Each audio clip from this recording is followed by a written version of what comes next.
Supreme court में 9 मई वाकयात के मुल्जिमान की जमानत के केस की समाअत हुई है। समाअत का अहवाल जानेंगे राजा मोहसिन इजाज से। देखिए, सुप्रीम कोर्ट ऑफ पाकिस्तान की तरफ से साने 9 मई के 5 मुल्जिमान की थाना न्यू टाउन में दर्ज मुकदमे में जमानत मंजूर कर ली है और सुप्रीम कोर्ट ऑफ पाकिस्तान की जानिब से पुलिस और प्रोसिक्यूशन की नाकिस तफ्तीश पर सरजनिश भी की गई है।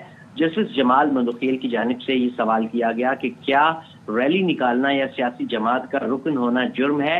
उनकी जानिब से रिमार्क्स में ये भी कहा गया कि तलबा यूनियन और सियासी जमातों पर पाबंदियां लगाने से ही आज ये बर्बादी हुई है। क्या एक हेड कांस्टेबल के बयान पर साबिक वज़ीर-ए-आज़म को गद्दार मान लें।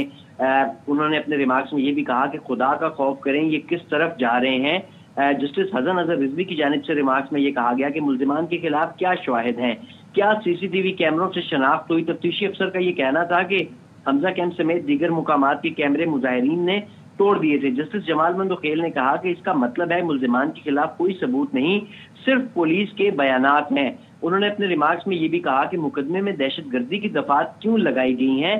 पंजाब हुकूमत के वकील की जानिब से ये कहा गया कि मुल्जिमान ने एक हसास इदारे के दफ्तर पर हमला किया। जस्टिस जमाल मंदोखेल ने कहा कि अपने रिमार्क्स में कि आपको फिर इल्म ही नहीं कि दहशतगर्दी होती क्या है। दहशतगर्दी साने आर्मी पब्लिक स्कूल पेशावर और कोयटा कचहरी में हुई थी। रैलियां निकालना कहां से दहशतगर्दी हो गई है। असल दहशतगर्दों को पकड़ते नहीं, रैलियों वालों के पीछे लगे हुए हैं। तफ्तीशी अफसर का ये कहना था कि मुल्जिमान ने अपने लीडर की गिरफ्तारी पर साजिश के तहत हसास इदारों पर हमले किए। जस्टिस हसन अजहर रिजवी ने अपने रिमार्क्स में कहा कि क्या कभी बम धमाकों वालों की साजिश कभी पकड़ी गई है। असल दहशतगर्दों की साजिश पकड़ें तो कोई शहीद ना हो। जस्टिस हसन अजहर रिजवी ने कहा कि सीसीटीवी कैमरों की रिकॉर्डिंग महफूज होती है, लोग मोबाइल से भी वीडियोस बनाते हैं। पंजाब हुकूमत के वकील की जानिब से कहा गया कि मुल्जिमान से पेट्रोल बम बरामद हुए हैं, फायरिंग का भी इल्जाम है। जस्टिस हसन अजहर रिजवी ने कहा कि पेट्रोल बम कौन कहां से लाया, घर से तो कोई ला नहीं सकता।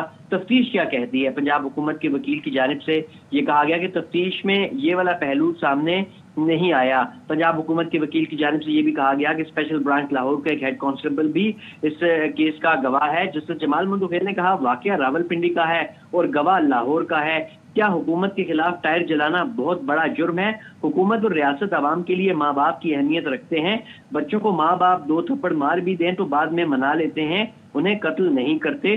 सबको बंद कर देना तो मसले का हल नहीं है। जस्टिस हसन अजहर रिजवी की जानिब से अपने रिमार्क्स में ये भी कहा गया कि पुलिस गवाही के अलावा कुछ सबूत ही मौजूद नहीं है। तफ्तीशी अफसर की जानिब से ये कहा गया कि मुल्जिमान के खिलाफ मुकदमा दर्ज किया, फिर मौके पर जाकर गिरफ्तारी की। जस्टिस जमाल मंदोखेल ने अपने रिमार्क्स में मजीद ये भी कहा कि गिरफ्तारी से पहले मुल्जिमान के नाम कैसे मालूम थे, सारे केस का पुलिस खुद सत्यानाश कर देती है।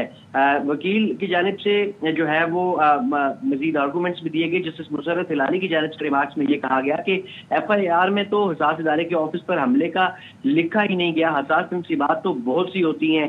जस्टिस हसन अजहर रिजवी की जानिब से ये भी कहा गया अपने रिमार्क्स में कि मुल्जिमान पर फायरिंग का भी इल्जाम है, कोई असला बरामद हुआ ना पुलिस जख्मी हुई।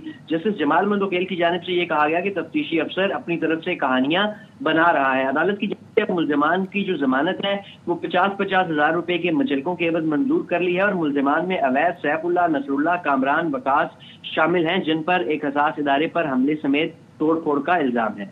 ठीक है, राजा मोहसिन इजाज समाअत का अहवाल बता रहे थे, आपका बहुत शुक्रिया।